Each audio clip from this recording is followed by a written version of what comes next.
On the 21st of June 2020, a schoolboy goes missing in broad daylight. 14-year-old Noah Donohoe left behind a trail of evidence, CCTV and bizarre sightings. However, for nearly a whole week, his whereabouts could not be explained.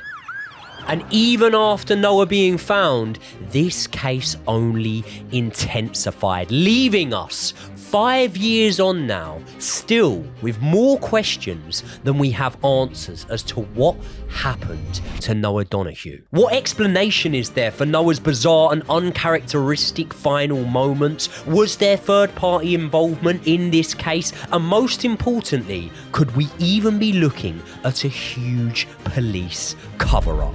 This is the case of Noah Donohoe.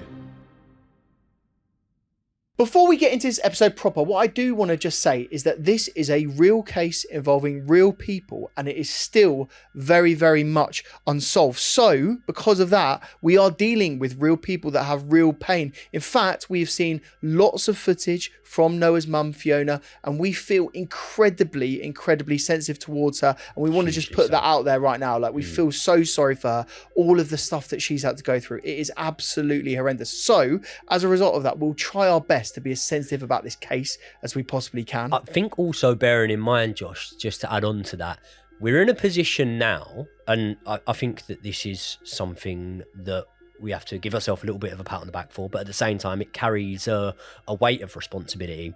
We're in a position now where I would say 9 out of 10 times, the family members and people that are involved in the cases that we speak about are watching these videos. I know that, and you didn't know this, I know that Fiona has watched one of our videos, our short form videos.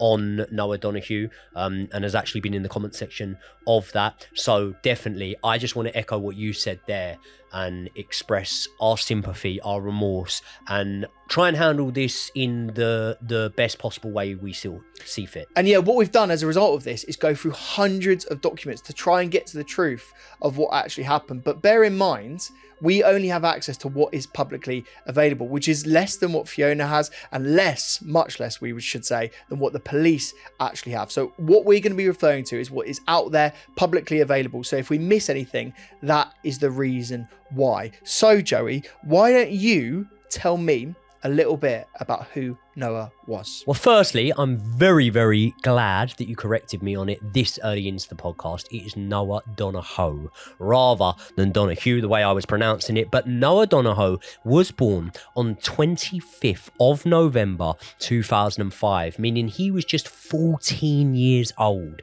at the time of his disappearance. Noah's father wasn't actually present in his life. He was actually a man that his mother had met when she was working over in the States around a year prior to Noah's birth. She was living in Boston while working, and then she relocated back to Northern Ireland. And it was in Northern Ireland that Noah Donohoe was born. Now, just quickly for the viewers that might be outside of the UK, for us, obviously England, Wales, Scotland and Ireland comes under Great Britain. Can you very quickly, in a very simplistic way, so imagine you were telling this to me, because that's how you normally simplistically summarize things. For those viewers that are interested, what is the difference between Ireland and Northern Ireland? Yeah, so there's some context here, and what I'm going to say before I even go into it is that we're not experts in this, and we are not experts in Irish politics or the history of Ireland.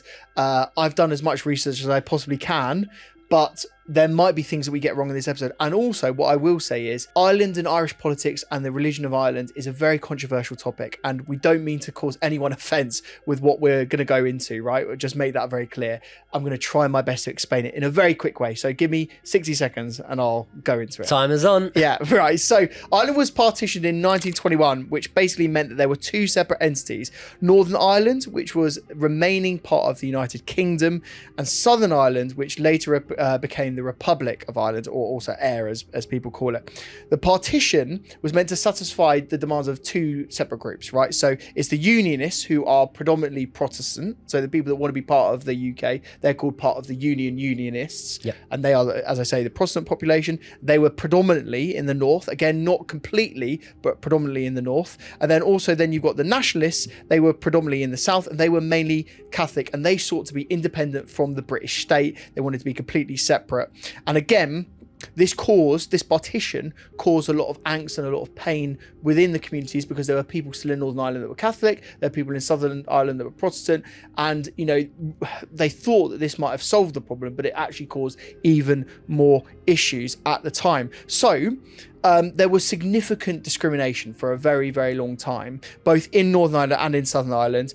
But, more so in this case, what we're talking about, because it's based in Belfast and Northern Ireland, of Catholics being discriminated. They were discriminated in various different areas: housing, in policing, in political harm and employment, all because of their faith. And what that caused is a thing called the Troubles. The Troubles started in the late 1960s, which was basically a violent conflict that broke out all the way up until the Good Friday Agreement in 1998, which basically sought to get rid, as much as one could do at the time, of the discriminatory practices that were going on in Northern Ireland. So that is what happened under the Tony Blair government, and that was meant to basically enshrine power sharing in Northern Ireland so that Catholics could have a voice, right, and they could actually be looked after in Northern Ireland in a way in which they would never done so because of the discrimination in Northern Ireland. So this was not the end of the story. There was still a lot of sectarian, which means religious violence at the time, and discrimination that goes on even after this. So 1998 wasn't the end of the story, but that's basically where we're up to in terms of the modern day. Sort of backdrop that we're looking at this moment in time. However, Noah Donohoe is obviously a 14-year-old boy. He's probably not even that interested in politics and that sort of stuff at this moment in time. But he would have been affected by it. That's a key thing to say, right? Yeah. He wouldn't have known that much about it, but his life would have been affected by it. And that's something that I think we'll get into definitely more as the episode goes on. Now, Noah was described as being very, very intelligent, especially academically. He really, really propelled academically. And not only that, in sports as well. He was an avid football player. He played for, I believe, his school team's basketball team or a local basketball team. And not only that, he could actually, I think Noah was one of these kids that, by all accounts, was pretty good at everything that he turned his hand to. So much so that as a 14-year-old, he could play the cello. Could you imagine that? I had friends that played the cello, so really? I can imagine it. Yeah, it's a very difficult instrument. I find it hard to get my head around that, because I tried at a similar age, maybe like 15, 16, to learn the guitar. Yeah. Oh, mate, I tried for like a day to learn Hurt by Johnny Cash, which is a famously easy one to learn, the start of, and I just could not get a hang of it. And what that showed me, in comparison to myself at that age, was that Noah had a lot more patience, probably, than myself, probably perseverance in the short term to be able to learn an instrument that is way more complex, like the cello, and a lot of resilience and determination to get what he had set his mind to done. Is that fair to say? 100%. It seems by all accounts and everything that we've heard from the school and his mum that he was a very diligent kid, really good lad, never got in any trouble, and that he was really smart and he put his mind to it as well. Noah's school principal actually referred to him as the perfect gentleman with the heart of a lion. So what we're basically saying here is, at the time of Noah's disappearance, there's nothing so far clear and obvious to lead anyone to a conclusion that he may have been planning a runaway, getting away from home, wanting to escape. By all accounts, we're dealing with a kid that has a very happy home life here, aren't we? And this is why, and look, we're going to really get into this case now, but this is why we found it so interesting. And I think what we have to say is we did a short on this that we released fairly recently, about a week ago, right? Bit more than a week ago, actually, at the time in which you guys are watching.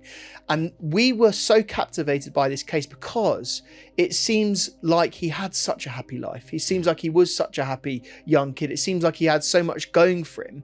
And yet something tragic just seemed to happen to him out of the blue, out of nowhere. And I think this is why it resonates with so many people that have watched that short and have asked us to cover this case, because they don't understand how it happened either. And we're going to try our best, using the information we actually have access to kind of piece it together as much as we possibly can. And to give it a bit of context, that short that we posted was before I had actually looked into the case. You had done a little bit of looking into it, but not a lot yourself, without doing that much of it. And as I say, at the time of recording now, that short shot to near on 1 million views within the first week that we had posted it, which helps us gauge that there's definitely a lot of public demand for this subject. We knew that already because we had been requested to make a video on it for quite a long time now. But not only that, there's definitely a huge divide of opinions on the case, and that's what normally will skyrocket the interaction and the views on a piece of content like this. So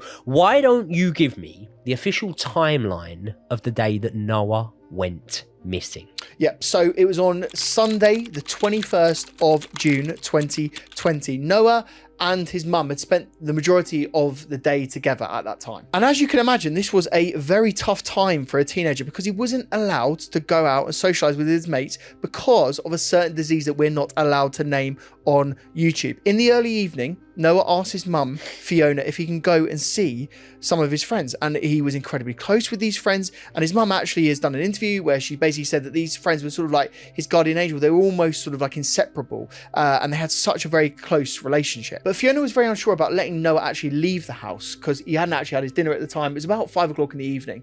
And she was a very diligent mother. She would always make sure that he was fed and looked after. And she basically said to him, I want to get you your dinner. You're not allowed to leave. But what he had made clear to her is that he'd had a prior arrangement with his mates to meet up because they do this thing called Duke of Edinburgh. Do you have any idea what the Duke of Edinburgh scheme is? Yeah. What is it? Well, I don't really want to bring a comedic element to this video, but it's where they go in the In-Betweeners, Duke of Edinburgh. Did they actually? Swanage field trip, yeah. I don't remember that being on the In-Betweeners. Yeah. What is the Duke of... I used to hear about this at school. What is it? So basically, it's sort of like an after-school thing that you do. I did it, well, I didn't do it, but I had friends that did it on a Friday afternoon. And you meet up and you do orienteering, you do map work, you go and sleep, you go and do camping, that sort of thing. And you sort of learn how to look after yourself in the wild if you needed to.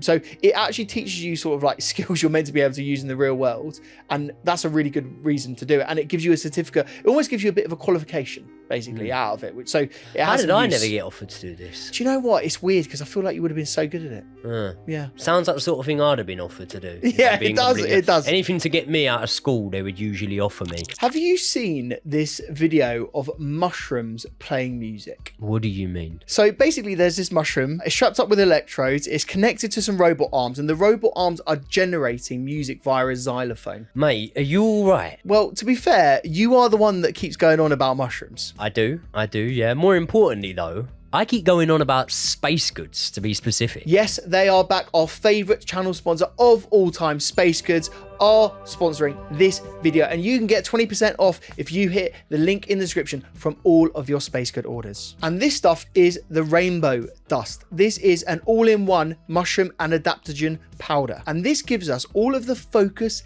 and energy that we need to make these videos and enter our flow state. And in here, you have got things like cordyceps, like chaga, like ashwagandha and lion's mane, as well as vitamin B5. Is that not the best mushrooms all in one go? It sounds like a great cocktail. You absolutely love these sort of things, don't you? You keep telling me all about lion's mane. I do. Lion's mane's something that I use massively on a daily basis, by the way. I use it mostly for my sort of focus when prepping for episodes, stuff like that. I find it does me the world of good. To be fair, he has been prepping videos about half the time.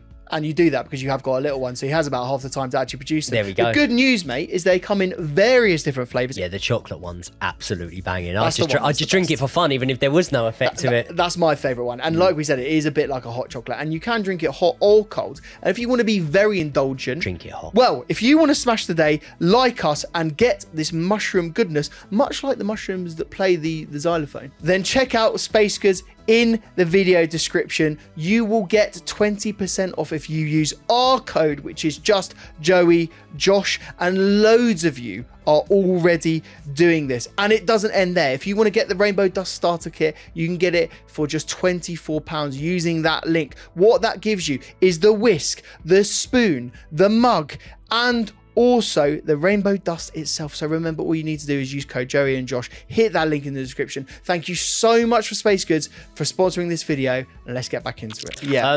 So the context that I just want to give to it again, and obviously you said about the disease that we can't name on this, but we were in the midst of lockdowns and social distancing and stuff like that at the time. And I know as a 25-year-old probably at this point, maybe 24, I can't really remember how long ago it was now, but minus 5 years.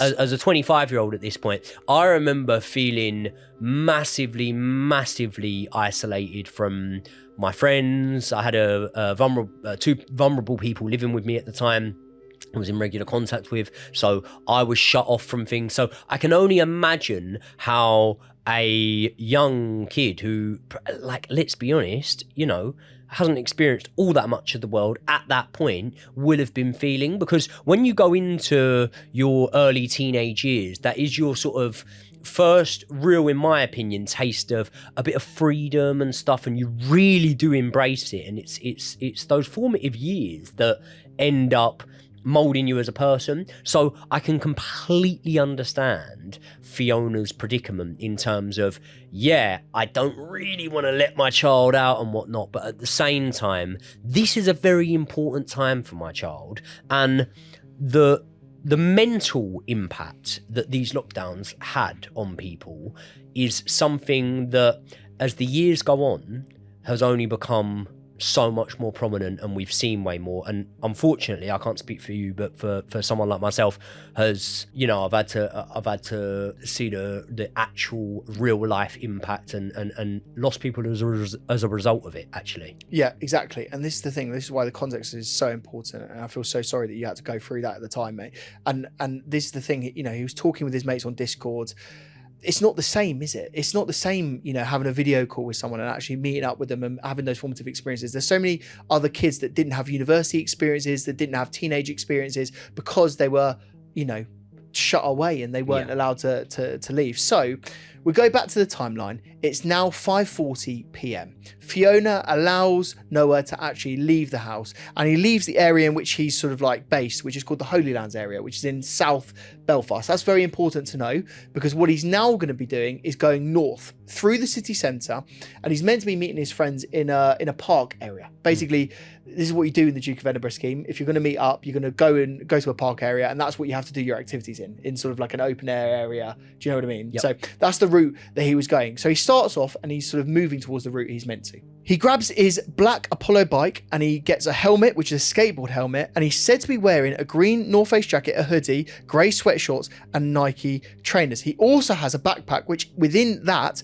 has his phone, his laptop, and some of his school books. Key thing to know here is that obviously he took his phone. Key thing to notice is that he didn't actually have any credit on his phone. So the phone was effectively useless. He couldn't make any calls. He could receive calls, but if he was in any distress or anything like that, he couldn't actually make any telephone calls. So key point to sort of say. Key point, I will say, do you remember when I was that age and, you know, I probably began out with definitely not an iPhone, probably a Nokia 3210, something like that, maybe a Sony Ericsson. You didn't really ring people that much, because your mates you sort of meet up with through being out and about, and it's never on your mind to ring your parent. It's on your parents' mind to ring you. So as long as he could receive phone calls, it's not, you know, completely redundant of the need to have a phone. And this is the thing. This is one of the reasons why I feel so sorry for Fiona, and we have to sort of have a quick moment for her here. She beats herself up about this all the time. I feel so gutted for this. She keeps saying, you know, if only I'd put a bit of credit on his phone, maybe he could have called me if he was in distress. I think me and you have watched the same interview. We have Fiona. We have. I think we have, yeah, because it was a hard watch. It was, and I think, you know, if Fiona is watching this, I would just say, don't beat yourself up about that. You know, it's an innocent thing to think. And again, you were expecting a call. She basically said, when you get to your mate's house, get your mate to give me a call and let me know that you're safe. She does everything that she possibly can to be a good mum in this situation. And again, 14-year-old lad going out on his bike, he thinks he's having a very normal day. This is so normal for any other mum. So I felt when I was watching it, I was just saying, don't beat yourself up about that. Yeah, 100%. I'd 100% agree with you on that. Noah sets off and he's seen at 5:42 travelling up Ormeau Avenue, following his expected route, as we say, travelling north towards the middle of Belfast. At 5:49, he's seen near Victoria Square in the city centre. At 5:50, there's another sighting of Noah around Victoria Avenue. At this point, everything is normal. He's got his bag and his helmet is still on. At 5:55, this is the last time that he was seen with his rucksack. Remember, this has got his laptop, all his school books, and this was on the corner of York Street and Frederick Street. At 5:57, he's seen travelling towards Yorkgate, clearly with no bag, and he heads onto North Queen Street. This is where the phone was later discovered by a member of the public near a children's play park. At around 6 p.m, Noah is said to have fallen off his bike near the Grove Wellbeing Centre, and this act is actually caught on CCTV. A motorist stopped to assist Noah, but he got back on his bike and cycled away very quickly after. At 6:01, Noah continued along Shore Road, but was seen without his green jacket. This item was never recovered. At 6:02, he enters Northwood Road, which is, very important to know, a dead end. At 6:03, Noah is captured on CCTV completely naked, getting off his bike, and he's walking towards a stream between two houses, which are number 89 and 91 on Northwood Road. At 6:08, this is the final confirmed sighting, and it occurred on more CCTV, where Noah was seen on Northwood Drive. His bike was later found outside a property on Northwood Road, and his helmet was found between 17 and 23 on the same road. His remaining clothes were found lying on a wall at number 63, or at least some of them were. And it's clear to say that at this point, this was the last time Noah was seen, and he was never seen alive again. At 6:30, Fiona was expecting a call from Noah's friend's phone, and she never got that call.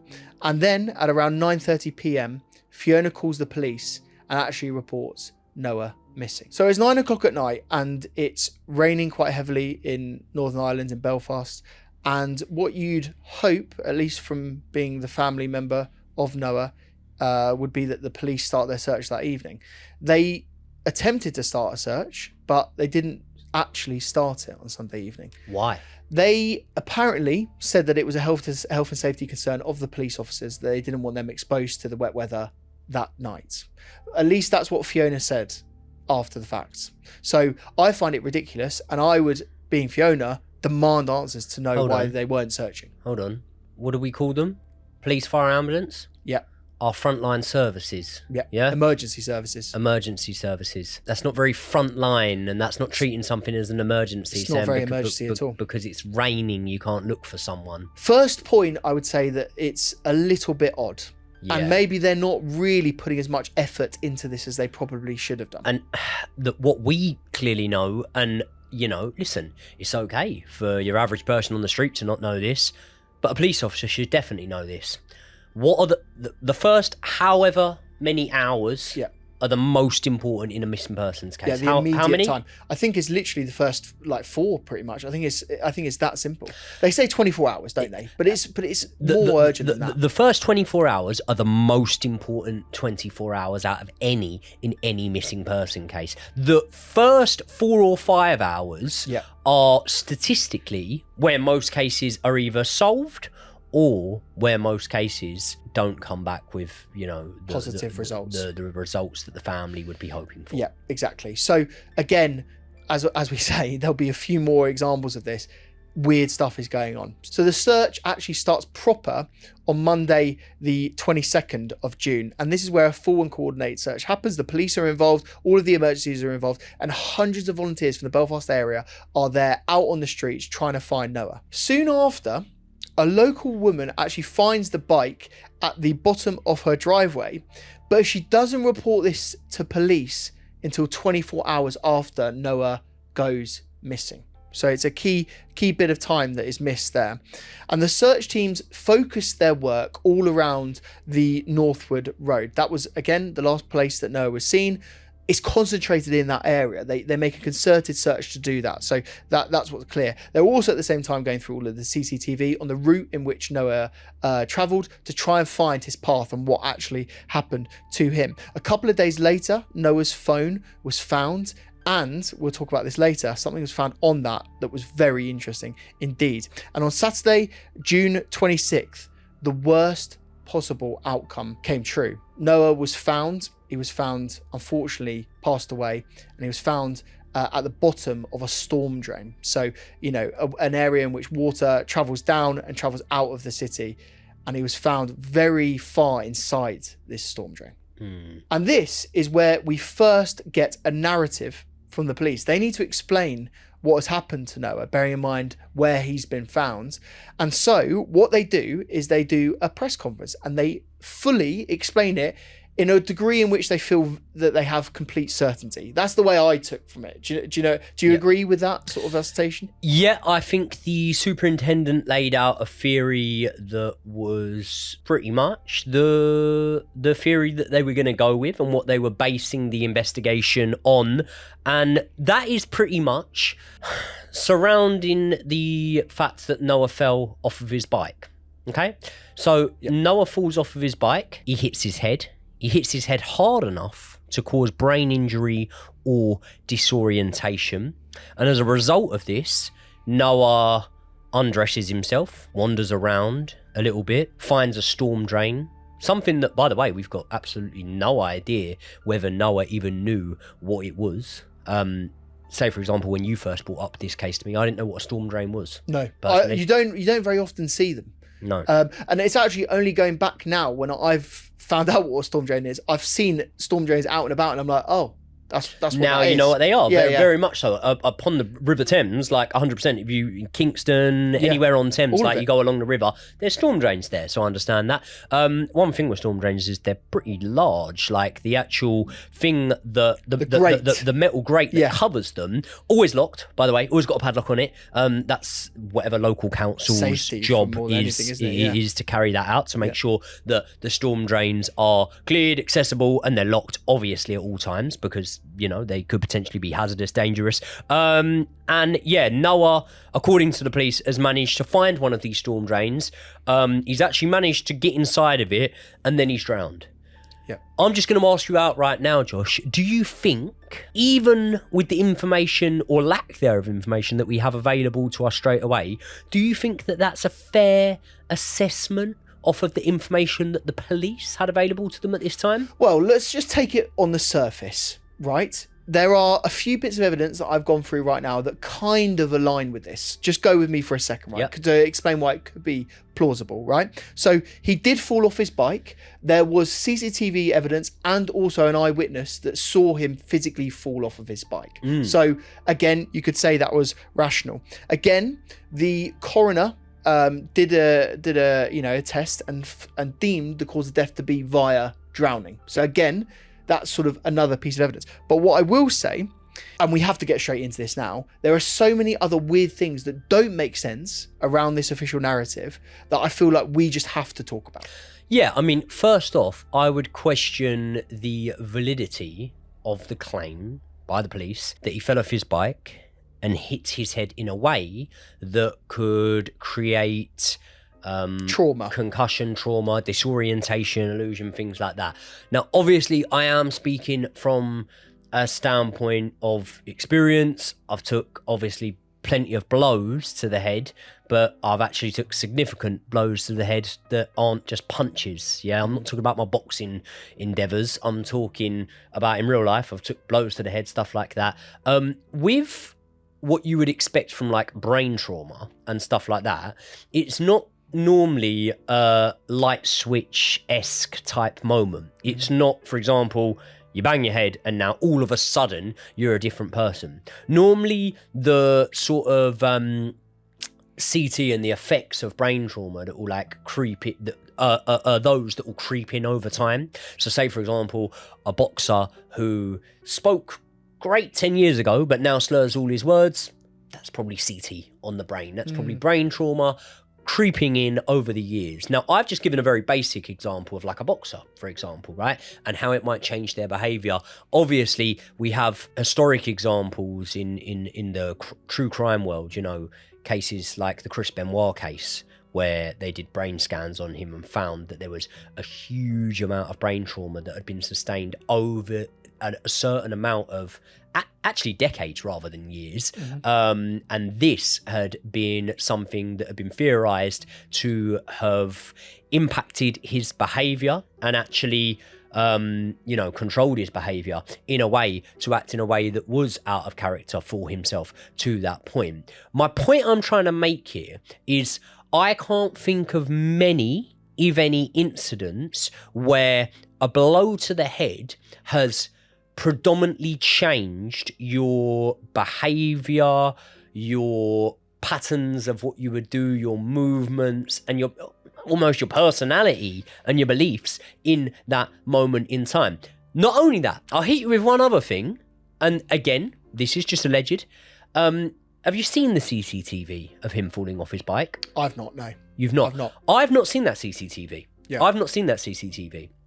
So without seeing that CCTV, are we going on a witness statement that says he fell off his bike? Or are we going on a witness statement that says he fell off his bike and hit his head? This is the thing, mate, and I don't know whether you want to get onto this right now, but I could absolutely destroy this narrative right now. I'd like you to if you can. So another key thing to say is that he was wearing, as we've made very clear, a skateboard helmet.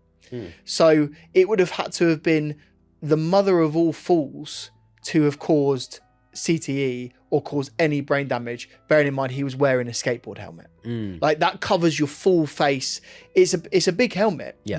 Skateboarders need protection for their head. If they fall off their skateboard, it's a bad injury. Not only that, in the autopsy that was done after the fact, it shows. I found that weird because you said he drowned. Yeah. But would they have obviously found the brain injury that they suspect could have enabled him to behave in this way, but then realised that happened before the drowning? Is this in line with what you're about to tell me? You would find evidence, wouldn't you? And I think what the police have said, to give them their credit and I suppose understand their perspective, is that some of these injuries can be microscopic. What we struggle to understand, and let's be honest here, we're not doctors or medical experts, is that how can a microscopic brain injury cause such a catastrophic end-of-life moment in which Noah is proposed to have experienced? It doesn't quite make sense. There is a complete lack of evidence. And not only that, Joey, the police, after the fact, reneged on that official storyline. The police actually did a statement after that said they don't believe that he suffered a traumatic brain injury. Could that be in line with a potential that it was easily debunked, basically? I think so. And I think, again, this is a testament to Fiona. Her pressure, both public and also with the police, pushed them to actually come up with better answers.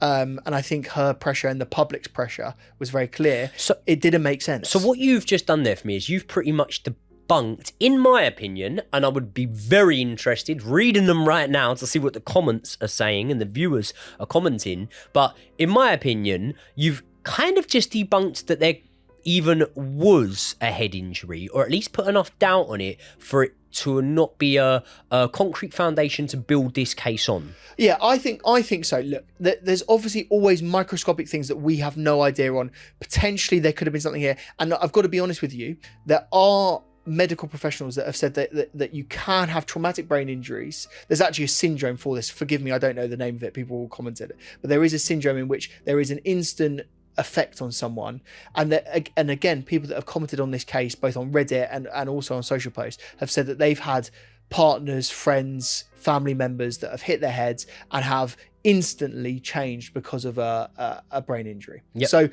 So there are that. So what I would say is there is a possibility that is the case. I would say it was so minimal that I don't claim for it to be a key factor in the case.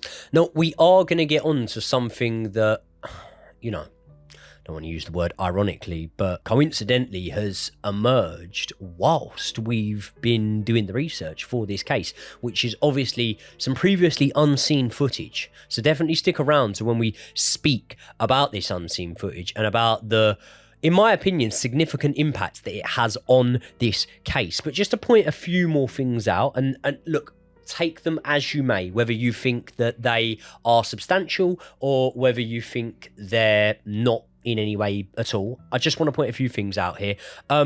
Noah was said to, even at 14 years old, have a fear of the dark. Immense fear of the dark. Yeah. His mum said that he was absolutely terrified of the dark. So much so that, obviously being 14 years old, he had no plans for his passing, but his mother did have him cremated due to the fact that she felt that that fear of the dark would have been something that, if he had have had the choice, would have made him not want to be buried.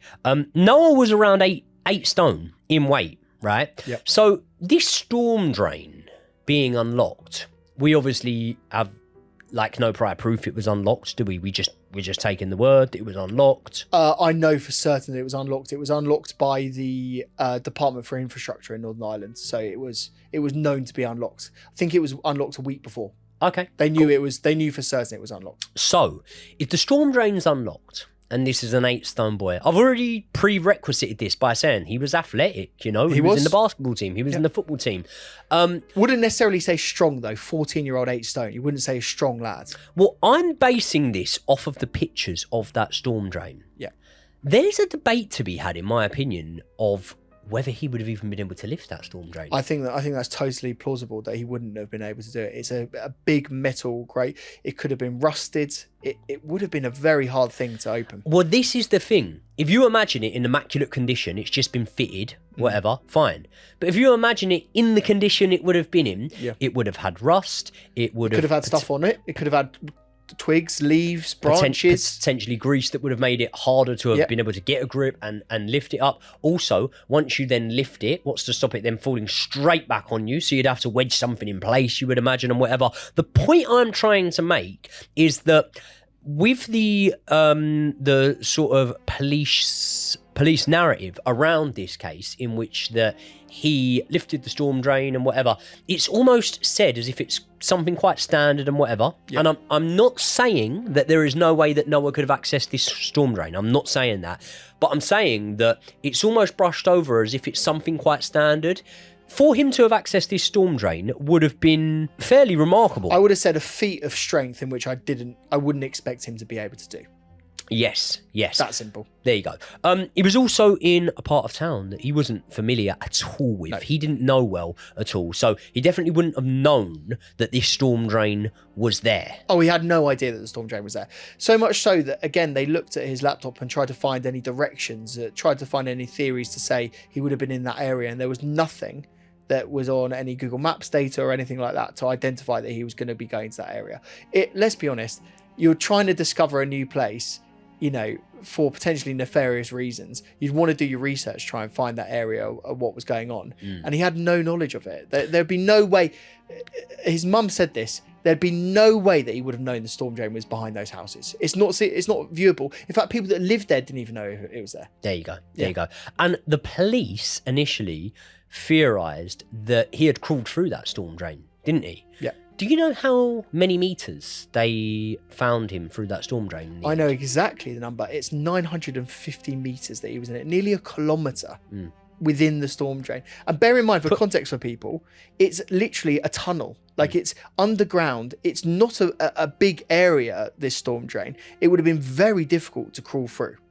Well, not only that, I mean, 950 metres, that's nearly 10 football pitches. Yeah. That's a long, long way to crawl in such a confined space, right? Now, here's the thing. You mentioned the autopsy, right?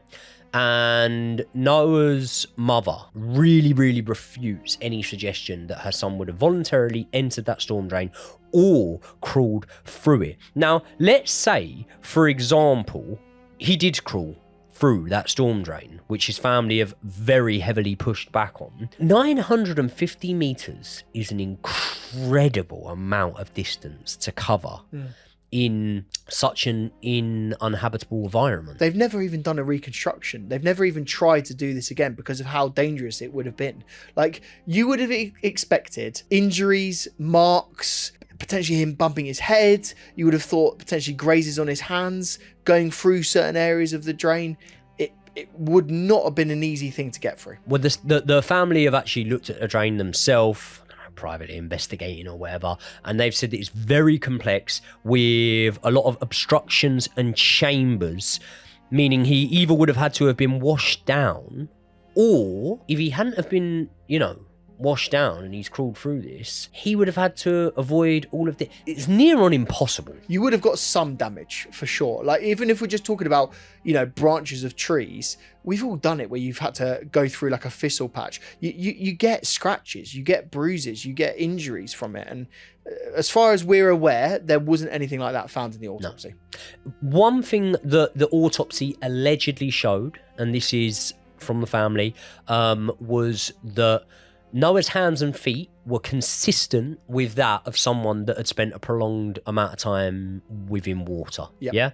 His body, not so much in terms of his torso and other areas of his body. Is there any explanation for this? Well, what was even weirder is that obviously the only person to have seen him in that state that has spoken publicly is Fiona, and she's seen him after he's passed away. Again, huge sympathies to her. This must have been such a traumatic moment to have seen her son like this. 14-year-old son is just gutting. But she had said that he wasn't bloated. He looked very normal in terms of the rest of his body. So there was something very strange about, the submersion underwater, and it wasn't consistent with the narrative in which we'd been told, which was he'd been underwater for 6 days. So that's another inaccuracy, I suppose, or an inconsistency in the narrative. Now, you mentioned the area that they searched through, and obviously the storm drain was at the back of these houses. It was within what in the UK we call a cul-de-sac, yeah? Yep. It was within a sort of cul-de-sac. Yeah. Do you know there were 4 separate unconnected witnesses that all claimed to have heard screams on that night around a similar amount of time within that sort of proximity? I did know that. It's terrifying, isn't it? And yet we still don't really know where those screams are coming from. They didn't look out and identify other people that were around those screams. No one actually saw what was going on. And again, we don't really have the information or the full story from the purpose or the reason why those screams were heard. Now, you mentioned Noah's possessions that he had on him at the time. He had a mobile phone on him, he had a backpack on him, he had a laptop on him, didn't he? Yep. Now, a local substance user called Daryl Paul was caught trying to sell that exact laptop after apparently finding the backpack. He was deemed to have no connection to Noah. The reason being is because the police believe that they have CCTV that places Daryl Paul in a different location as to where they believed that Noah would have been around that time when the backpack was found. So that there leads you to believe, okay, that's that end tied up, doesn't it? Not at all for me, no. I think when I'm looking at this particular person, and obviously this person actually got jail time. They were given 3 months, I think, in jail. Can I give you the first thing that I thought with that? Why'd you get 3 months in jail? For stealing the laptop. Yeah, no, I know. I didn't ask the crime. Why did you get 3 months in jail? What do you mean? Do you think it should be more? I think that's by today's... Very light. I think, no. I think that's very harsh. Oh, do you think? By today's system... Really? Yeah. Mate, people get laptops stolen all the time and they don't get any repercussions. Is that what you're saying? Hold on. We're not talking about robbery here, Josh. We're not talking about robbery. Yeah. We're talking about finding something that wasn't yours and going and trying and pawning it. Yeah? Bearing in mind, this guy is a smackhead. And potentially has a history of other crimes. Yeah. Maybe that was an aggravating factor in that, potentially. It could be. It could be, yeah. You'd also find some police forces that are more lenient upon these members of society. You'd actually be surprised at. You'd actually be surprised at the amount of police forces that are more lenient upon these members of society because they don't deem them to be threats. They deem them to be annoyances, The key thing, though, about this is he wasn't really questioned. He wasn't really linked to anyone else that could have been connected to this case. There was not really enough interrogation of him to be able to identify whether he was or was not connected. Being in another place does not mean that you will not connected to the story. Well, listen, we're getting to it. we'll get into it with this man in question and whether or not he was connected to anyone else. But what I will say is this. When you put him in another place and you say, right, he couldn't have taken that off Noah. He must have found it because he was in a separate place. The actual route that the police have come up with has actually been debated by some people. Several times. And I'll tell you one of the main contributing reasons as to why it's been debated. The family have counted approximately 180 CCTV cameras along that route. Do you know how many of those CCTV cameras police were able to identify Noah on? Out of 180? 22. 22. Not that many at all. So little, in my opinion, that it could change the trajectory of the route that he had taken on that day. Massively so. I mean, look, that's sort of just over 10% of all of the cameras.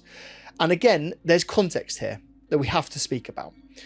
Belfast is one of the most heavily covered CCTV towns, maybe in the entire world, because of the troubles that has gone through the town. Now, Fiona has done an interview after this, and she has spoken about the fact that there was another crime soon thereafter on, I think it was Victoria Street. Forgive me if I'm wrong about the actual place, but on a street in which he's meant to have travelled down. The police could not identify any CCTV of Noah travelling down the street in their official timeline of their path in which Noah travelled, right? Within a couple of weeks, there was another crime in which they identified a robbery of a wallet for someone that was exactly on that street. They could identify the robbery from the CCTV. They could identify the wallet itself, and then even reunited the wallet back with the person, bearing in mind they could track the course of that wallet down. So Noah went down that street, according to the police. According to the police, allegedly, Noah went down that street. Yep. Yeah. They couldn't get any CCTV of Noah going down that street, even though they've got the exact location and a time frame. Just I know this is alleged, but going along with this, correct? Am I correct so far?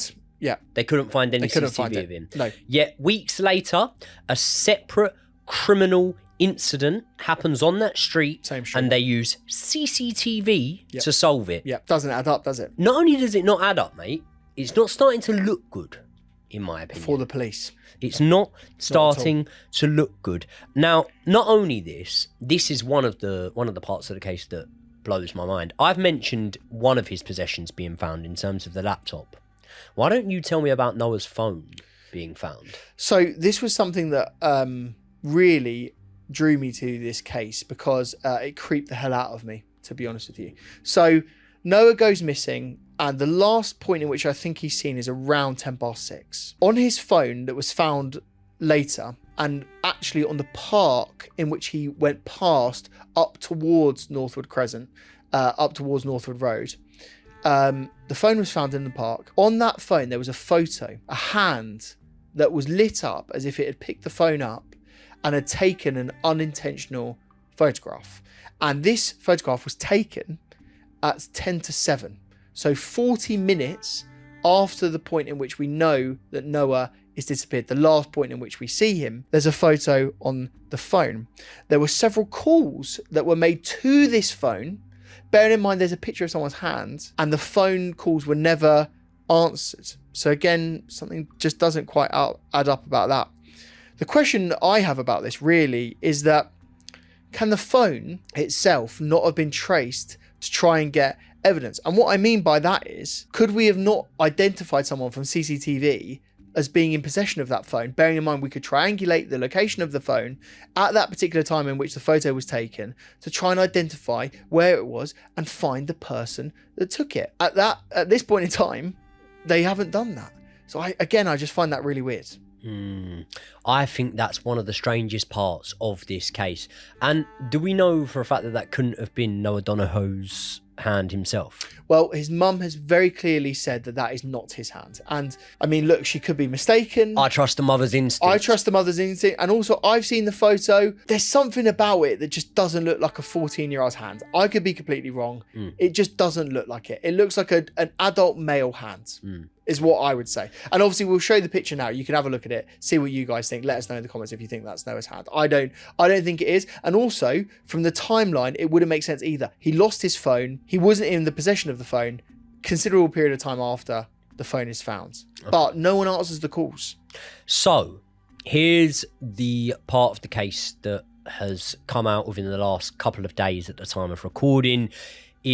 The information around this part of the case absolutely blows my mind. It really, really does make me wonder whether or not I have any faith in the policing system as a whole. But it's obviously in regards to the late night trip that was made in the early hours of the morning that Noah went missing on. Yeah, so basically we haven't talked about this in terms of the chronology, you can never say that word, of the case.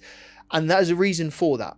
As Joey said, this evidence has only just been released to the public, and I believe Fiona as well, by the way, has only just been released to us 5 years after, more than 5 years after his disappearance. So just to add on to that, it was actually given to his mother, or at least relayed to his mother. We have this footage of him 2 years after his disappearance. 2 years.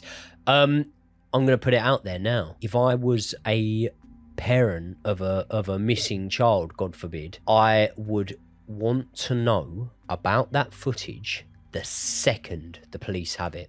Now, I think that the best thing to do before we really give our opinion on this is show the footage and talk you through the footage. So as you can see, Noah actually comes down and leaves his house around 3:30 a.m. that night. He's caught on a couple of different other bits of CCTV walking around. And by the time he returns, he's no longer got his headphones that he was seen leaving with. And he's no longer got his sliders, his flip-flops on his feet. He's actually barefoot. One thing that I noted was that, did you see what Noah did before he walked up the staircase? Yes. So basically he enters the door, and bear in mind, all of this CCTV is from their home, right? It's from their block in which they lived. So for her not to get access to the home footage is also for 2 years. For 2 years is gutting. As if that wouldn't have been one of the first bits of CCTV footage you got your hands on as police force. It's not fair at all. But yeah, he gets in and he wipes his feet and then checks his feet, checks the bottom of his feet for how muddy or dirty they are, so as not to cause a trail of mud. I think that's what I would judge it to be, through the house and into his actual home. Do you know what I would class that as? I would class that as a very sane action.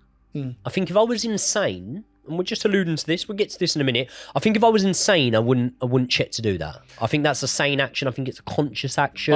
I agree. Although, I'm not a psychologist. I don't know. The fact they waited 2 years. Now, barring any potential suspects that we may or may not have come onto so far, who knows the most in this world about Noah Donohoe? His mum. His mother. So if she had have known about that late night trip, that could have been something that could have unlocked the case, in terms of his mother could have known something about that trip. She could have known someone that he had spoken about before meeting at night or whatever. That could have been the key to unlocking this case. So wait 2 years means that you've basically waited to a point where, even if this does jog the mother's memory somewhat or unlock some sort of memory that gives police a lead, you've pretty much let the evidence go away by that point, haven't you? 100%. And also, I don't know if you saw this, he was wearing a belt when he first left the house in a normal way. So much so that you couldn't actually see the belt because it had just been attached normally. You could literally just about see the hang off the back underneath the t-shirt. So I could just about see a belt. Yeah. But it didn't look anything like it looked when he returned. It didn't. So basically, it looked like it looked for me as if the belt was removed. It had hastily been put back on, and that is how he had done it. Like almost like it had been taken off and then re sort of put on, I would say. Yeah. That's what it looked like for me. Either really, really tightly or completely unlatched. Yes. And I say that because of how much of the belt was visible in that. So there had definitely been, in that time period, although we didn't see it on CCTV, I would say there'd probably been some tampering with his clothing that he had on. Yeah. Not to mention, he was soaked. Yeah, exactly. And also, let's put this into context. He leaves at 3:30 a.m. He gets back at roughly around 4 a.m. Yeah. Half an hour unaccounted for. We have no idea where he went, where his flip-flops were left, where his headphones ended up. We have no idea about any of that. We also don't know who he went potentially to see. Like, again, maybe he just walked by himself. Maybe he was just out there by himself. But I don't personally believe that. I want to know where he was and who he was with in that half an hour. That's that could play a huge part in the case. It really could. That could change the whole path of the case, really. So I think it's at this point where really we need to get on to the theories of what really could have happened here. So I'll quickly run you through the 4 theories of what could have potentially happened to Noah now, and obviously we'd be very interested to hear in the comment section below whether you have any alternative theories that you feel hold weight. But the 4 main theories that we've seen theorized across the court case, across the case itself, all across the internet.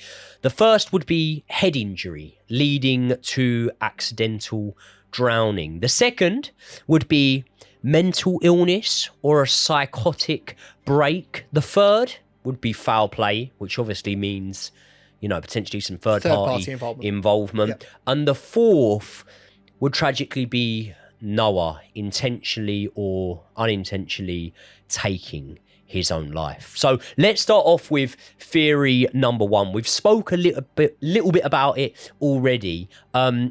I'm going to lay my cards on the table, Josh, and then pass it over to you.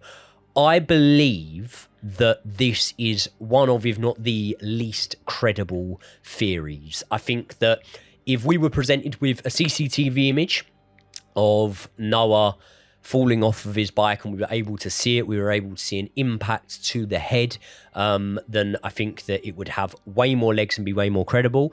Obviously, this is down to Noah's family. It's a private matter, so I'd not expect to see this myself. But if we were to see something from the scans to show that there was trauma to the head or something like that, I think it could give weight to this theory. But as we've not seen either of these 2 key pieces of evidence, in my opinion, I'm actually quite quick to rule out this theory. But Josh, what are your thoughts on it? So I think, look, let's just play devil's advocate for a second. He did fall. He was observed falling. Symptoms of acute brain injury can cause very quick changes in behaviour. The police set out this statement. This is what they said. The press covered it. The head injury can be an explanation for paradoxical undressing, which we've seen in other cases as well, which is an indicator of, and a symptom, I should say, of TBI, which is the sudden traumatic brain injury. That's the actual syndrome name, TBI, as well as hypothermia. So the people that do the paradoxical undressing. And also, there is also, like, if we're going to play devil's advocate, there's a theory in which there is this thing called the hiding instinct, which apparently in which some people, when they do feel like they're on death's door, they go into this sort of hiding instinct and they try and hide and sort of burrow away. It's sort of like this sort of ancient instinct that animals do, and apparently it's been found in some humans to do that. The storm drain itself was open, so even though it would have been difficult, he would have got access to it. But then I also go on the other side, and we've disproven a lot of this already. He was wearing the helmet. The autopsy, there was no evidence for head injuries. But Fiona did say when she saw him that he had a bruise on his forehead. Don't know if you've heard this. So this is something that I've never really been able to understand. I'd love to ask Fiona this. How could she be so certain that he didn't fall off the bike and that there wasn't anything in the autopsy to show that there was a brain injury, and yet see physically on him, and it's her saying this, that he had a bruise on his forehead? Quite a significant bruise. I believe it's because Fiona herself has seen the CCTV. Because she has said online that she doesn't believe that he did hit his head. She said that he got up so quickly from falling off, and he didn't physically hit his head on the ground. I've been hit off my bike by a car when I was a little bit younger than that. Do you know the first thing I did? Go on. Leapt to my feet as quick as I possibly could. That doesn't out mean of embarrassment. But that doesn't necessarily mean that you weren't injured. No, it doesn't. No, it doesn't. I'm just saying personally, my reaction to it was like embarrassment almost, of like, oh, get up straight away, like you've just been hit off your bike almost. So it's not that much of a erratic thing to do, to leap up and jump back on your bike. I just find it very, very hard to accept that. Again, look, it's completely different to a fall from a bike. Do you remember this is a push bike? It's not, and he's wearing a helmet. It's not. We're saying it's dissimilar. It's not massively dissimilar to getting punched in the face with 8-ounce gloves consistently over the course of a 20-odd minute fight or whatever. 100%. I have endured a lot of head trauma in my time, and I now am actually suffering the consequences of that, and I'm seeing that. I'm noticing it in my day-to-day life. I just find it very, very hard that there would be nothing that would show up on an autopsy but could hinder your behaviour that much. I find it very hard to believe, personally. I agree. And now I'm just going to whiz through this because I want to completely rule this out, because I agree. I don't think we should put much weight to it. He was operating erratically even before he fell over, so much so that it was actually 5:55 in which he was behaving erratically. He lost items of it that he had on him. No eyewitnesses actually saw him removing his own clothing. That's very key to say. The family didn't see the water damage, as you said. They didn't see it on his body, only his hands and his feet. And the police, as I said earlier on, changed their story later on. I think this is the nail in the coffin for this theory. They said that this theory is bollocks. The police. So case closed on that point. We can maybe chalk that one off to start. And that moves us on to theory number 2, which is mental illness or a psychotic break. Yeah. Now, this is a theory that I am definitely more interested in. I definitely like to hear your thoughts on it. And then you don't actually know this, I haven't prepped you on this, but like, I've got a bit of experience with real life experiences that I've had with this exact sort of theory and people that I know that have been through sort of similar things. So what are your initial thoughts on this theory? Because one of the things that gives this theory a bit of weight is something that we haven't touched on yet, that should be touched on, in my opinion, to be fair, and to cover both sides of the coin. And that's sort of Noah's search history in the lead up to his disappearance. Yeah, 100%. So what police do immediately is they go and get the laptop. Annoyingly, for Fiona, by the way, they didn't immediately search what was going on the laptop. So I suppose that's another police failing that we have to chalk down. But they do eventually go through it, and they identified search history. They go through conversations that he'd had with his friends on Discord and other chat platforms, and they found some searches that were abnormal to them, and I think are abnormal in terms of the day-to-day life of a 14-year-old boy. And that, you can judge that differently. Maybe people think that this is very normal, but I don't necessarily do that. For me, there are 2 key themes of these searches. One are religious, and 2, I think, are related to Jordan Peterson, the podcaster. So what I'm going to do quickly is just break down both of them. The religious element were very interesting, and we talked about this in the short that we produced. He searched the day before he went missing. How can you sort of avoid the consequences of being alongside the devil? Words to those effects. How can you escape the devil? Yeah. Right? Which for me indicates that potentially he felt that he was a sinner, he was transgressive in a way, and he was trying to protect himself from falling under the evil of what he deemed to be the devil, right? So that was the first search. Then he also looked up Sodom and Gomorrah. I did my research on this. I found out what they actually meant. I was going to say, I didn't know what either of those 2 words even meant. Exactly. So they are biblical cities mentioned in the Old Testament, the New Testament. They're actually also mentioned in the Quran. So various religious texts. And so what I try to do is connect the dots. They were described as cities as being sort of full of sin. And originally it was impropriety, it was adultery. There's also been linked to homosexuality. Basically, they were cities in which anything went down, and it was very much against the rule of God. And basically, long story short, God said to this city, if you don't change your ways, we're going to burn it to the ground. And that's effectively what happened. The cities were wiped out, and it was meant to be a cautionary tale to people reading the Bible to not fall into these sort of sinful ways. And now you can read into, much like a lot of the Bible, you can read into various different elements of this. What modern texts have done is they've looked into this and seen that it's to do with homosexuality. Okay. They've seen that is the main thing. Which, by the way, we have absolutely no indications that Noah was struggling with his sexuality, that he was homosexual, anything like that. We have no indication to draw a connection between the two there, do we? We don't. But there is a connection, and the connection is to Jordan Peterson and his podcast. And you might be thinking, how the hell does this relate? So Noah was an avid listener to the Jordan Peterson podcast. So much so, I don't know if you know this, mate, but he actually had 12 Rules for Life, which is a Jordan Peterson book, in his backpack when he went missing. Did you know that? I knew that he had that book. I'm not too clued up on Jordan Peterson. I think you'll have to bring me up to date. So Jordan Peterson is a Canadian podcaster. He's known as a neoliberal and he's known as a traditionalist. And what that means is he's a religious man and he believes in the traditions of the past, in that he believes in the sanctity of marriage. He believes in the unity of family units. He believes in, the traditional way of doing things, right? And he's sort of unashamedly talked about that as well as every other topics. He's traditionally trained as a psychologist, right? So that's his background, and he's a very intelligent man. He actually did this podcast which was talking about Sodom and Gomorrah, and interestingly, Noah listened to that the day before he went missing. So that's potentially why he was searching for these places. It was a 2-hour lecture, by the way. So what you're doing now is you're actually, in my opinion, building the strongest case so far for any of these theories. And here's where I'm gonna give my sort of first-hand experience with this. In terms of like a psychotic episode, right?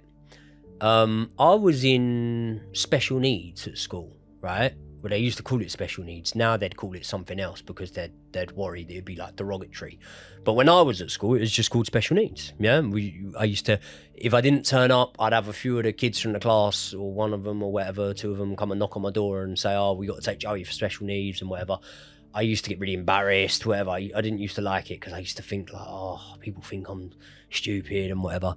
Anyway, obviously I'm not going to name any names here. I'm going to be as sensitive as I can. There's 2 people in my special needs class in high school that are no longer with us. Both of them had, around this age, what I can only describe as someone who's got no background in anything medical, mental, anything like that, as a psychotic episode, right? One of them was in our friendship group and one of them wasn't as much. One of them started telling a few of us and other friends that he was seeing people, speaking to people, in contact with aliens, things like that. Obviously, being schoolboys at the time, we just thought like, what? Like, do you know what I mean? Even to the point where I think I myself might have, in my immaturity, think like, is he attention seeking? Is he lying or whatever? What transpired over the course of, the next couple of years proved to me that clearly this wasn't the case. And there was another boy that was in my class that had something very similar happen. And as I say, both of these men are no longer with us. Both of their lives ended in ways that were deemed to be self-inflicted, but both with a lot of sort of question marks around it, and with the main question mark being, why would you do it in that way? Respectively, in both of these cases. These are 2 people that I know or knew. Yeah, because of my experience with this, I can almost relate a little bit to this theory of a psychotic episode, because I've experienced people around me have psychotic episodes, in my opinion, and obviously, I've experienced it probably as bad as it gets in terms of people no longer being here with us.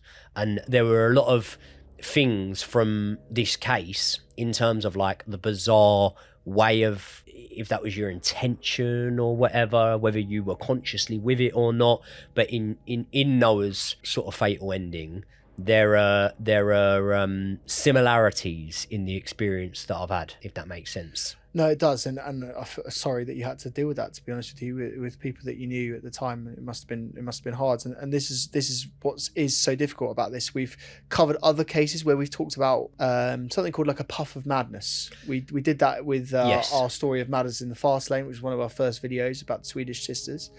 And again, they actually deemed that within the court case to be a puff of madness. So they were deemed to be sane enough to stand trial, but insane enough to have done the actions that they did. And that exact thing you're talking about there as I grew up is something that I always to two and two together, I would say, with these sort of two acquaintances I had, one being a friend and one being an acquaintance that I had growing up. I always put it down to that, because I always looked at it and thought, well, I know that these boys didn't use substances. These boys weren't, doing X, Y, and Z, and you never know what goes on behind closed doors. But I very much did think that was what had happened in that moment. Mm-hmm. So I think that because of my first-hand experience, I understand that there might not always be a real solid, concrete medical explanation for this, but this sort of puff of madness, this sort of psychotic episode scenario, it does happen, and these things do happen a little bit more regularly than some people would think. And I think we have to be honest, when you start adding up all the evidence and you see he was Googling advice to ward off Satan, potentially speaking to hearing voices or something like that, that's just an opinion, it's just potentially what happened. The evening adventure that he did where he left the house, away from his family in the middle of the night, came back half an hour later, again, by itself can mean nothing, but with all of these other things start adding up, it sort of points to a potential that this could have been a mental health episode. And there are other things, the paradoxical undressing, without any context and without any evidence of third-party involvement, which we're going to talk about in a second, that could be an explanation for all of those things. So we've had to talk about it. I think it's a very difficult thing to talk about and a very difficult thing to ever prove. Yeah. So almost impossible. We might never know if that was the outcome, and it would be a tragic one if it was. And a very sensitive thing to speak about, knowing that, look, me and you were both taken back by Noah's mum's interview. Oh. We were like, that was devastating. But this is the thing, even mentioning this as a theory, knowing that Fiona could have watched this, is gutting, and I hope that she's understood our reason for mentioning it, because it's a theory on the case, and we're trying to understand every angle of the case. And what we're trying to not do is come from an angle. Yeah. We want to come from a place of an open mind and then, let the viewers draw their conclusion. Yeah. So with that being said, let's get into theory number 3, which is foul play. Now, until I had watched a podcast of Fiona, Noah Donohoe's mother herself, speaking, this didn't really have much weight, this theory, to me. No one spotted with him, unless this is a mass cover-up or whatever, which would deem into foul play. Then, as far as we know, he didn't come into contact with anyone. But Noah's mother told a story that does give some underlying context to this case. And that was that during the time of these lockdowns, there was somewhat of... There's a few different ways you could word it. If you want to call it a halfway house, a hostel. She calls it a hostel. A hostel. Yeah. There you go. Right. I've spent a bit of time in like some of these hostels. A lot of the time when someone comes out from prison, they'll be put in a hostel straight away. Also addicts, things like that will find themselves in these hostels. People that have become homeless will find themselves in these hostels. And this is where sort of suspects for third-party involvement comes into it. Because Fiona had actually started making complaints herself prior to Noah's disappearance about this hostel. And I think that one of her main concerns about it was criminal activity that had been taking place in and around the area. Am I right to say that? Yeah, so she was very worried about this. Basically in and around the hostel, there was substance abuse, there was various crimes in which she reported. And basically she was just sick of the stuff around her home, and I don't blame her for that. Well, I mean, you're talking about the crimes there, and obviously we're talking about dealing, and we're talking about even the potential of recruiting youngsters to do that sort of thing. But I think a culmination of it was that someone actually OD'd in the road outside of that hostel, meaning that was, there was a body in the road outside really Noah's street. Mm-hmm. Yeah. So that's quite serious. Now, while Noah is still missing, I mentioned his laptop was found, wasn't it? You know, the guy had tried to sell it. It wasn't found with that man. Where was it found? So you would think that he's tried to sell it. He's tried to pawn the laptop.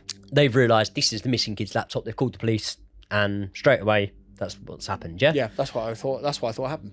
That laptop was found inside of that hostel. That laptop was found in the room of an unnamed woman who allegedly blamed Daryl Paul to police, the man who had tried to sell that laptop. Now, he was said to frequent this hostel, that man. So to say this man was completely unconnected and unknown to Noah, it's not true. It's potentially not true, in my opinion, because this man probably would have recognised Noah if he was in and around that area, wouldn't he? Yep. You would imagine so. He would have seen him, yeah. Would have seen him with his mum, and potentially have known that the mum was the one putting in the complaints. There you go. Potentially. There you go. So this woman, she's found with the laptop in her room. Is she arrested? No. No. Is her room searched? I don't think so. I don't think it was. No, it's not. Yeah. No, it's not. It's not. So Fiona, again, by the way, raised this point and sort of questioned the police. It's clear negligence, isn't it? Like, she should have been sent to the police station. She should have been asked questions. She should have been interrogated. It's a missing person report. I think at this point, potentially a death. Yeah. A murder, potentially. It's a joke. Yeah. Fiona also said that 2 separate reports from unconnected parties have had key details brushed over in their reports. And this comes to the reports, the footage and the sightings of Noah once he was naked, right? There are 2 witness statements, apparently, that state that not only was Noah seen, 2 men were seen in the proximity. At the top of the road, I think she described it. Yeah. When she talks about it. She described it as 2 men were seen at the top of the road. Noah was going towards them, moving towards them, and she believes that these 2 men could at least have some answers, if not be involved. Now, as a mother, I think that, or as a parent, I should say, I think that that would be very, very important for me, that those 2 men are tracked down and at least spoken with. Would you not? 100%. And I think the context that is also worth mentioning at this point is that there was another attack in this area, potentially said to have been potentially a religiously motivated attack of a 15-year-old boy very soon before Noah actually goes missing. So the fact that these 2 men weren't found and questioned is quite concerning, bearing in mind this could have been a repeat of the incident. So much so that, and we have to say this now, Fiona actually believes that the police are intentionally withholding evidence and withholding pieces to the public to prevent any rioting or any sectarian violence that could come from the outcomes of this, or potential briefings from it. It's actually interesting you say that, because if you look at the period of time, right, this was around the time that they were obviously completely unconnected in terms of geographically, but definitely not in terms of how people feel, right, and how people feel they're being treated. There were riots going on in the States at the time. I mean, actually widespread over the world, some more intense than others, but there were riots going on at the time.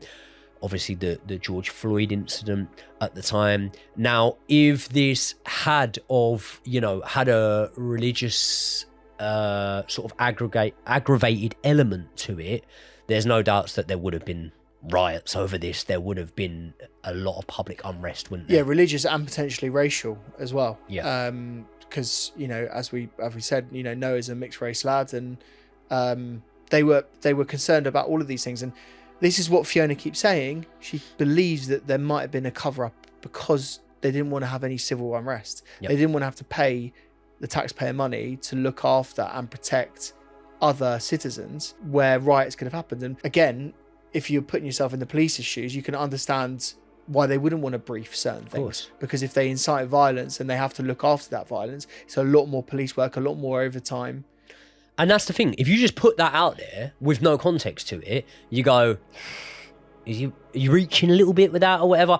When you start to add the context to it, you have to ask the questions. You do have to ask the questions. And whether or not they've come to a conclusion themselves, I believe this to be still unexplained, in my opinion. And if something is unexplained, then whether or not it's for right or for wrong, we have to look into all of these elements, don't we? We absolutely do. And I don't think it's just ending there, though. Fiona has ascertained that there was someone that had been convicted of a crime that was in prison. She called them prisoner A and prisoner B. She basically says that there was one of the prisoners that came out, went to the police, gave a full statement, and also gave a full statement to her and her team that basically said someone had confessed to being involved in the murder of Noah. And again, that doesn't seem to have gone anywhere. So, I mean, if we're talking about evidence of foul play, there seems like there is quite a lot of evidence that might not have been investigated in a way it should have been, that would have become much more important in the story of what actually happened. Yes. And also, finally, to just end on the foul play element, this cul-de-sac of houses, right? It wasn't a large area. It wasn't that large of an area, was it, right? No. If you go by the police's theory, it's that Noah entered that cul-de-sac of houses. Why were no doors knocked on? Why were no houses searched? Why were no forensics done? And you can say, well, you can't do a whole cul-de-sac. You can. You can do a whole cul-de-sac. You know what I mean? They're not that big.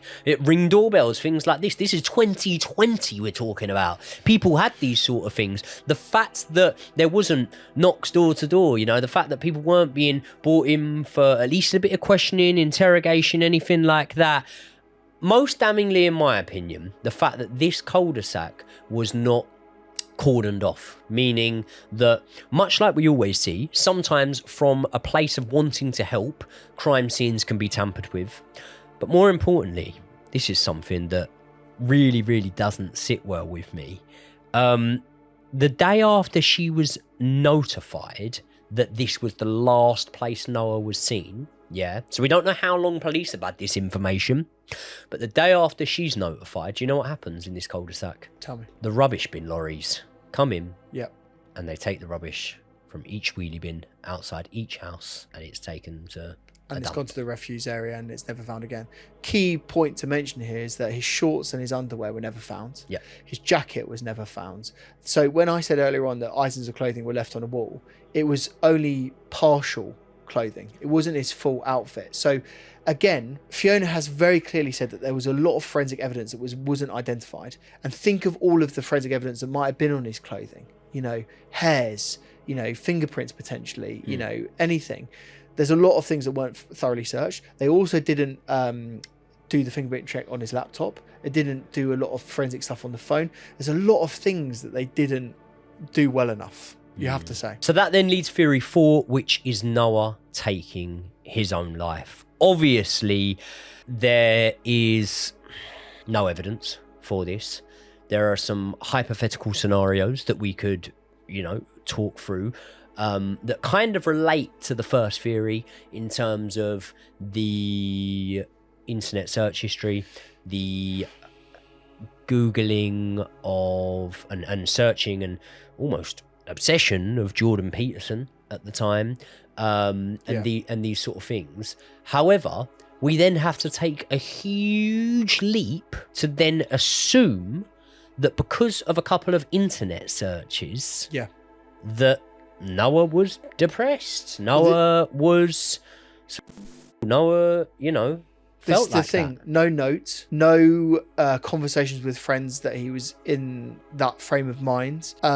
He had, the only thing that I really get from this theory, only evidence, is something that the psychologist for the coroner actually provided. Have you heard about this? She basically said that there was evidence that he was depressed and suffering with anxiety as well, and that he was dealing with What? Because I've read this. I've read this, and then when I read it, sorry, mate, sorry to talk over you, but I read this, and then when I read it, I thought, okay, right, sweet. What are you basing this on?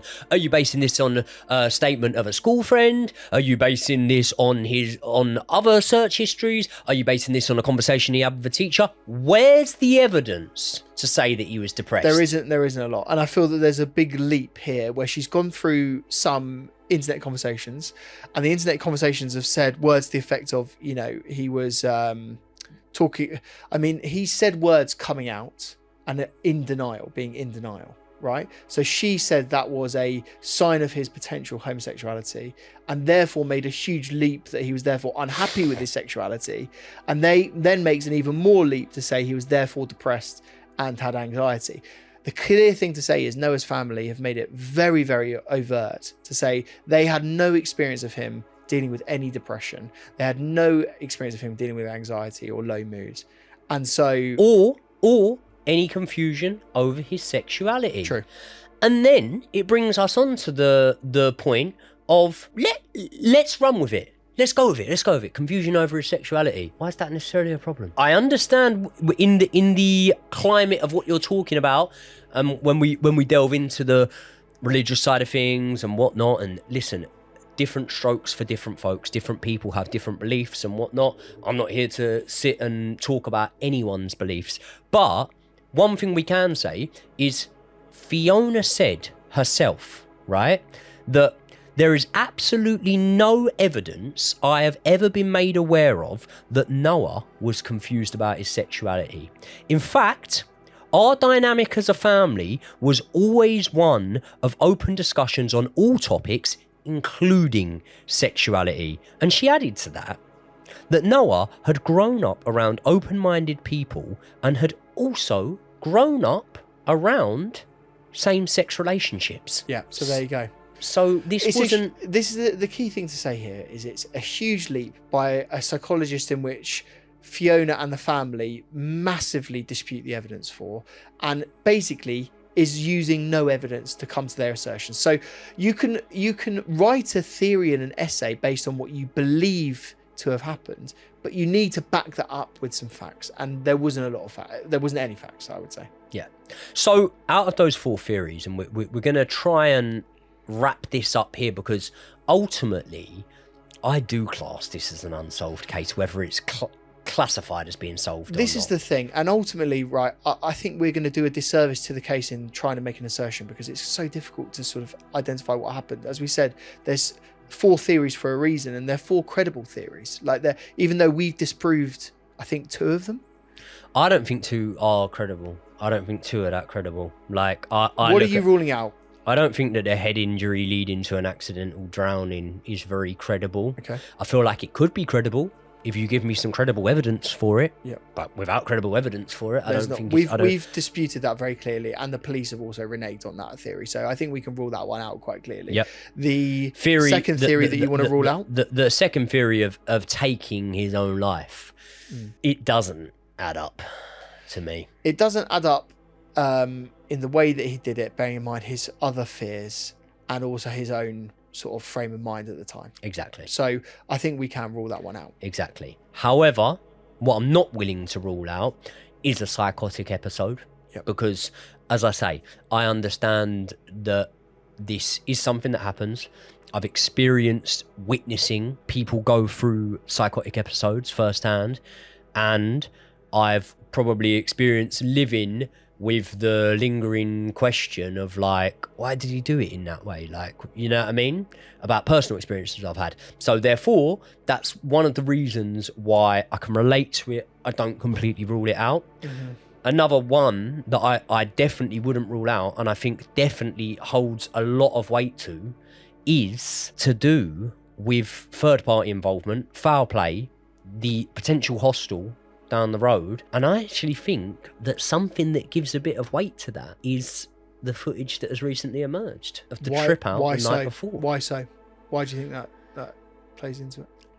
The reason I think it plays into it is because we'll never truly know what Noah was doing on that trip. We'll never truly know who he was going to meet. But if you were to leave your house at that sort of time in the night, and if Fiona's accounts of events in terms of what was going on down the road around that time are to be true, then maybe Noah could have left that night to meet someone possibly for something, to meet someone that, yeah, there might not be a digital trail, but he might have communicated with, he might have interacted with on his way home from school one day, something like that. And it could be linked to that hostel. I don't completely rule that out. So again, I'm not going to give my opinion, because I think it would be a disservice to do so, considering the fact that we have both said, you know, we're not experts in this. in terms of an actual theory, but in terms of this being a closed case, in terms of us having what I think the family would definitely want, which is justice for Noah, and justice being this is exactly what happened and this is how it happened. I don't feel like I've come to that conclusion in my head. I don't feel like I have that closure. And if I don't feel like it, I think that the family of Noah Donohoe would definitely not feel like that. I don't feel that this will be the last time we speak about this case, because I feel like we will eventually, I hope we find out eventually something that has happened here. Yeah. I hope we get some more evidence released. Bearing in mind they have drip fed evidence to the public and we've seen more footage. I hope that it does come out, and I hope that Fiona gets some justice, because, you know, listening to her and her telling her story, I found it so difficult. Yep. And I hope that we've been able to, in this episode, to fully give the picture of what we know to have happened. And also I hope we raise some awareness for it. We're going to leave a link below for the Noah Donohoe Foundation. Yes. Which people can donate to if they want to sort of help the case and help the family get some justice. And yeah, we hope very much that we can, you know, provide some assistance towards that end. And one thing that I would definitely say here is ultimately, look, we're interested in a whole variation of true crime cases and cases that might not even fall, like this one, like potentially the Nicola Bulley case, that might not fall into the category of true crime, but have an unsolved element to them and suspicious parts of them and whatnot. And there was one case in particular when researching this case that I thought of quite a lot, and that was the Luke Mitchell case from Scotland. And the response that we had from covering the Luke Mitchell case, especially from those seeking the truth around that case and whatnot, was really positive. And I think that the families involved were, I don't think this, I know this, we're actually very grateful that we had covered that case and therefore raised awareness to it, which, let's be honest, the views combined were in their millions, so we definitely did do that. And it's a balancing act, I find, of not trying to pour speculation on these things, at the same time not doing them a disservice and making sure that everything that's public knowledge is presented with the viewer. So it's my way of, that's a very long-winded way of me saying I hope that no offence has been caused here, and, you know, thoughts and condolences with the family of Noah Donohoe. This is a case that has been requested to us on so many occasions, and it really was when the members of the channel started telling us, right, this isn't a request anymore, we need you to cover this case, that we realized, okay, this is something that needs doing. So for those members of the channel that did ask us to cover this case, I hope you are pleased with it. We have listened to you, we have made sure that we've covered it. It's actually very hard now to go back and find a case that hasn't come as a result that we've covered off of a member suggestion, isn't it? 100%. And this is the thing, we listen to those member suggestions so much. We've got more members than we ever have, and we really appreciate every single recommendation that they give us. I have to say, all of the recommendations that we get from them are amazing stories. They've got some good true crime knowledge. If you're a member of the Joey and Josh channel, you are a true crime fanatic. You're elite. I'm experiencing that firsthand. Yeah. And this is the thing, we were so surprised by how many of you wanted us to cover it. So we had to do it. Yeah. And I'm glad we did. If you want to leave your own print on this channel, if there's a certain case that you want covered or something like that, the best way to suggest it to us is always by becoming a member. You can do so via hitting the link in the description. It's literally less than a price of coffee in London or something like that per month. And what that means is you have exclusive access to our videos up to 48 hours before they're dropped to the general public, as well as being able to recommend cases and stuff like this to us. Definitely. Thank you so much for watching this video. If you do want to watch another video after this, check out the Luke Mitchell case that Joey talked about just then. That was a video that we very much enjoyed making. And then also below that, on screen right now, there'll be a video that YouTube recommends to you guys, so make sure you check that. Always remember to subscribe to the channel if you're not already subscribed, and make sure you like the video, and we will see you in the next one.